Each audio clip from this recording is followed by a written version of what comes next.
Hello friends, welcome back to our YouTube channel Yashika maths point.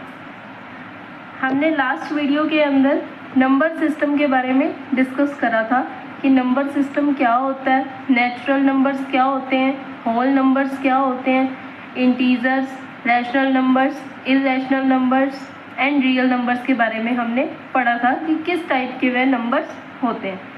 आज हम पढ़ेंगे कि उन natural numbers, whole numbers, integers, rational, irrational and real numbers को हम डिनोट कैसे करते हैं, कौन सा सिंबल यूज़ किया जाता है, प्लस हम उनकी कुछ एक्स्ट्रा प्रॉपर्टीज़ पढ़ेंगे जो आफ्टर +2 आपको कॉम्पिटिटिव एग्ज़ाम्स में भी हेल्पफुल रहेंगी, ग्रेजुएशन, पोस्ट ग्रेजुएशन और यूजीसी नेट लेवल के एग्ज़ाम में भी बहुत हेल्पफुल रहती है।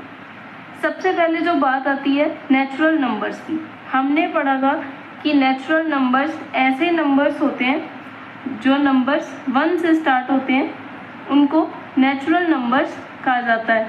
1, 2, 3 एंड सो ऑन। ऐसे नंबर्स 1 से स्टार्ट होते हैं एंड पॉजिटिव साइड पर बढ़ते चले जाते हैं, उन नंबर्स को क्या बोला जाता है? Natural numbers. क्लियर? अब हमने उसमें स्टार्टिंग पॉइंट के बारे में भी बात करा था कि नेचुरल नंबर्स का स्टार्टिंग पॉइंट 1 रहता है। अब हम देखेंगे कि नेचुरल नंबर्स को डिनोट करने के लिए कौन सा सिंबल यूज़ किया जाता है।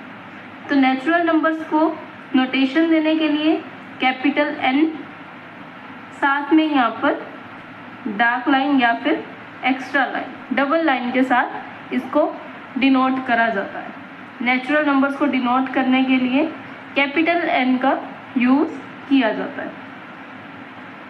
अब इसके बाद बात आती है होल नंबर्स की। होल नंबर्स के अंदर क्या होता है? जो नंबर्स 0 से स्टार्ट होते हैं और पॉजिटिव साइड पर बढ़ते चले जाते हैं, उन नंबर्स को क्या बोला जाता है? Whole numbers. तो होल नंबर्स के बारे में भी हमने स्टार्टिंग पॉइंट में बताया था कि होल नंबर्स का स्टार्टिंग पॉइंट 0 होता है। सेम उसी तरह होल नंबर्स को नोटेशन देने के लिए कैपिटल W का वर्ड यूज़ करा जाता है, साथ में इसको इस लाइन को थोड़ा सा डार्क करा जाता है। फर्स्ट लाइन डार्क यूज़ की जाती है। क्लियर? इसके बाद बात आती है इंटीजर्स। इंटीजर्स में क्या होता है? 0 के राइट साइड पर पॉजिटिव साइड नंबर बढ़ते चले जाते हैं एंड 0 के लेफ्ट साइड पर -1, -2 नंबर कम होते चले जाते हैं। मतलब इंटीजर्स के अंदर पॉजिटिव नंबर्स भी इन्वॉल्व होते हैं एंड नेगेटिव नंबर्स भी इन्वॉल्व हो रहे हैं। तो इंटीजर्स को नोटेशन देने के लिए Z का यूज़ किया जाता है, कैपिटल Z। साथ में इसमें ऐसे डबल लाइन यूज़ की जाती है, ये नोटेशन रहती है इंटीजर्स की। ठीक, उसके बाद बात आती है रैशनल नंबर्स, जिसके अंदर हमने फ्रैक्शन वाले नंबर्स पढ़े थे, जिन्हें हम P/Q फॉर्म में एक्सप्रेस कर सकते हैं, बट Q क्या होता है? Not equal to 0। अगर डिनोमिनेटर इक्वल टू 0 हो जाए तो पूरा फैक्टर इन्फिनिटी को अप्रोच करने लगता है। तो इस वजह से रैशनल नंबर्स के अंदर Q नॉट इक्वल टू 0 रहता है। और रैशनल नंबर्स को नोटेशन देने के लिए वर्ड यूज़ किया जाता है कैपिटल Q। कैपिटल Q से इसे डिनोट करा जाता है। इसके बाद बात आती है irrational numbers which can not be expressed in P/Q form.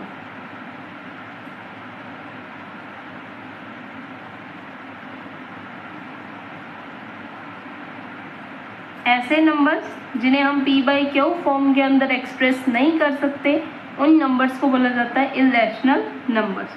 और हमने बताया था कि रैशनल नंबर्स के अपोजिट नंबर्स होते हैं इररेशनल नंबर्स। तो इन्हें नोटेशन देने के लिए वर्ड यूज़ होता है Q नोट या फिर Q डैश। इसे Q डैश या फिर Q नोट से डिनोट करते हैं। क्लियर? इसके बाद बात आती थी रियल नंबर्स की। रियल नंबर्स क्या होते हैं? It is the union of rational union irrational numbers. Real numbers एक सेट होता है जिसके अंदर rational numbers and irrational numbers दोनों इन्वॉल्व होते हैं, उसे रियल नंबर्स कहा जाता है।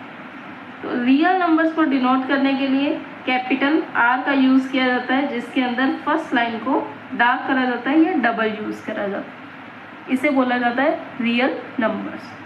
तो यहाँ पर हमने दोस्तों देखा कि natural numbers, whole numbers, integers, rational, irrational and real numbers को किस प्रकार से नोटेशन दी जाती है, किस प्रकार से पहचान की जाती है। अब हम इसकी कुछ एक्स्ट्रा प्रॉपर्टीज़ पढ़ेंगे। एक्स्ट्रा प्रॉपर्टीज़ में देखो, आपने सुना होगा कि कुछ पाने के लिए कुछ खोना तो पड़ता है, और ये सच्चाई है कि कुछ अगर हमने हासिल करना है, अपनी लाइफ में कुछ अचीव करना चाहते हो, तो आपको कुछ चीज़ों को खोना भी पड़ेगा, कुछ आपके प्लस पॉइंट्स को आपको लूज़ भी करना ही पड़ता है। सेम उसी तरह से हमारे नंबर सिस्टम के अंदर भी यही है कि जब हम एक नंबर से दूसरे नंबर सिस्टम में मूव ऑन कर रहे हैं तो हमें भी कई चीज़ें छोड़नी पड़ती हैं। ठीक है, तो सबसे पहले बात आती है नेचुरल नंबर्स की।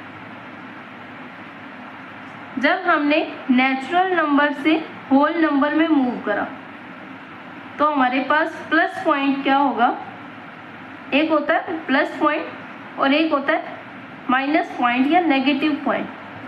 मतलब प्लस पॉइंट जो हमारे फ़ायदे के लिए है और माइनस पॉइंट जो हमें थोड़ा सा लूज़ करना पड़ेगा, उन्हें नेगेटिव पॉइंट का नाम देंगे। तो जब हमने नेचुरल नंबर्स, हमने पढ़ा कि नेचुरल नंबर्स 1 से स्टार्ट होते हैं, 1 2 3 4 एंड सो ऑन बढ़ते जाते हैं। लेकिन होल नंबर्स क्या होता है, हमारे पास 0 से स्टार्ट होते हैं। एक एक्स्ट्रा नंबर इसके अंदर ऐड हो गया, 0 0 1 2 3 एंड सो ऑन। तो अब हमने इसमें क्या पाया, जब हमने नेचुरल नंबर से होल नंबर्स के अंदर मूव करे तो हमने एक 0 को पा लिया। पहले हमारे नंबर सिस्टम के अंदर 0 नहीं हुआ करता था, लेकिन अब हमारे नंबर सिस्टम के अंदर 0 भी हो गया। मतलब जो मैंने आपको बताया था लास्ट वीडियो के अंदर कि 3x = 0 अगर हमारे पास कोई इक्वेशन है तो इस टाइप की इक्वेशंस का भी अब हमारे पास सॉल्यूशन एग्जिस्ट करने लग गया। लेकिन अब हमने नुकसान देखो क्या करा है। नेचुरल नंबर्स के पास प्रॉपर्टी थी कि अगर हम कोई भी छोटे से छोटा या बड़े से बड़ा कोई दो नेचुरल नंबर्स को ऐड करेंगे तो नंबर हमेशा इंक्रीज होकर आता था, नंबर हमेशा बड़ा हुआ आता था। चाहे आप 1 + 1 भी करोगे तो नंबर 2 आएगा, 1 से बड़ा आएगा। लेकिन होल नंबर्स के पास अब ये प्रॉपर्टी है कि अगर आप किसी नंबर को वापस से वही रिजल्ट चाहते हो तो आप उसके अंदर 0 ऐड कर सकते हो। एक 0 ऐसा नंबर आ गया जिसके अंदर ऐड करेंगे तो वही वापस से वही सेम नंबर हमारे पास आ जाएगा। तो ये चीज़ हमारे पास नेगेटिव पॉइंट था। अब जब हमने होल नंबर से इंटीजर्स के अंदर मूव करा, अब हमारे पास पहले सिस्टम था नेचुरल नंबर्स, उसके बाद हमारे पास सिस्टम आया whole numbers, then after integers.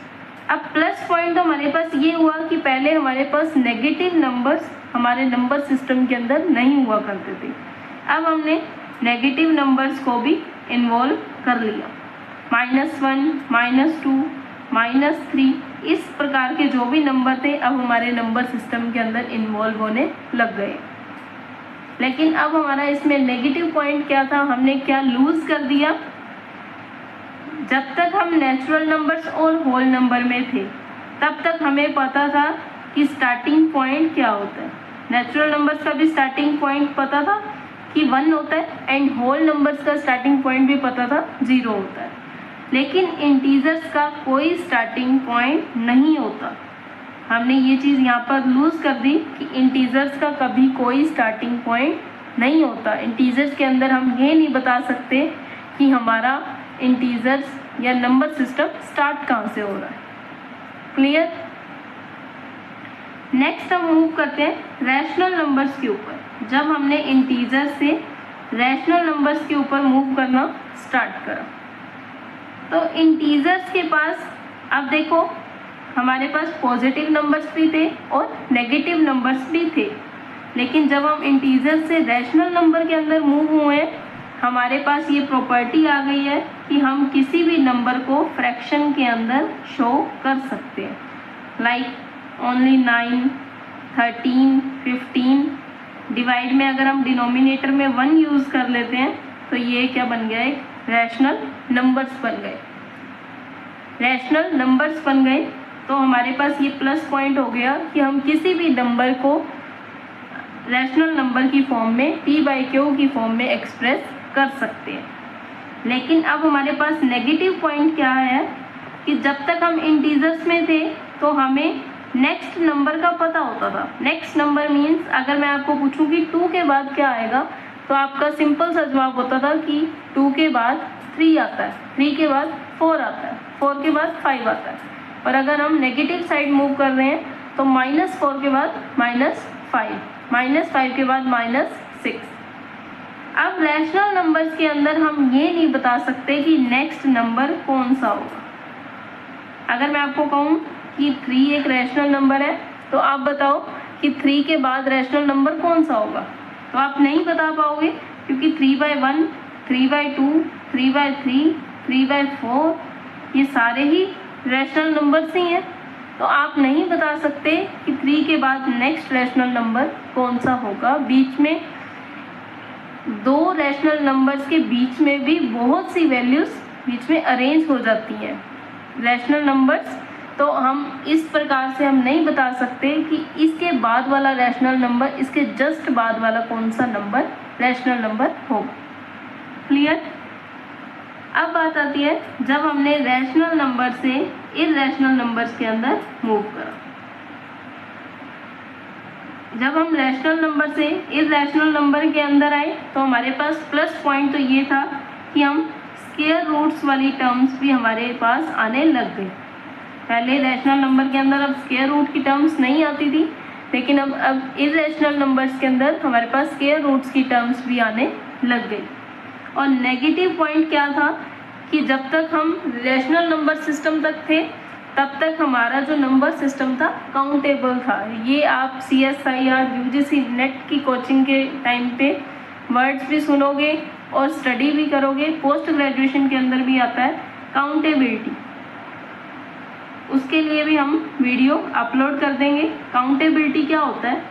लेकिन अभी के लिए आपको यही याद रखना है कि जब तक हम रैशनल नंबर्स तक थे तब तक हमारा नंबर सिस्टम काउंटेबल था, लेकिन जब हम इरैशनल नंबर्स के अंदर आ गए हैं तो हमने काउंटेबिलिटी को लूज कर दिया। इरैशनल नंबर्स अनकाउंटेबल होते हैं। क्लियर। इसके बाद बात आती है रियल नंबर की। रियल नंबर के अंदर प्लस पॉइंट ये था कि हमने रैशनल प्लस इरैशनल नंबर्स दोनों को कंबाइन कर लिया, मतलब काफ़ी बड़ा सेट बना लिया, एक बड़ा नंबर सिस्टम बन गया कि रैशनल्स भी आ रहे हैं उसके अंदर इरैशनल नंबर्स भी आ रहे हैं। और हमने लूज क्या किया है कि रियल नंबर सिस्टम के अंदर real number system Q union Q note है, मीन्स इसके अंदर रैशनल नंबर्स भी हैं क्यू एंड इरैशनल नंबर्स भी हैं क्यू नोट। लेकिन रैशनल नंबर्स तो काउंटेबल होते हैं लेकिन इरैशनल नंबर्स अनकाउंटेबल होते हैं। इसकी वजह से हमारा रियल नंबर सिस्टम भी क्या हो जाता है, अनकाउंटेबल हो जाता है। अनकाउंटेबिलिटी का कंसेप्ट आ जाता है हमारे रियल नंबर सिस्टम के अंदर। आज के लिए इतना ही। Thanks and have a nice day. Like, share and subscribe.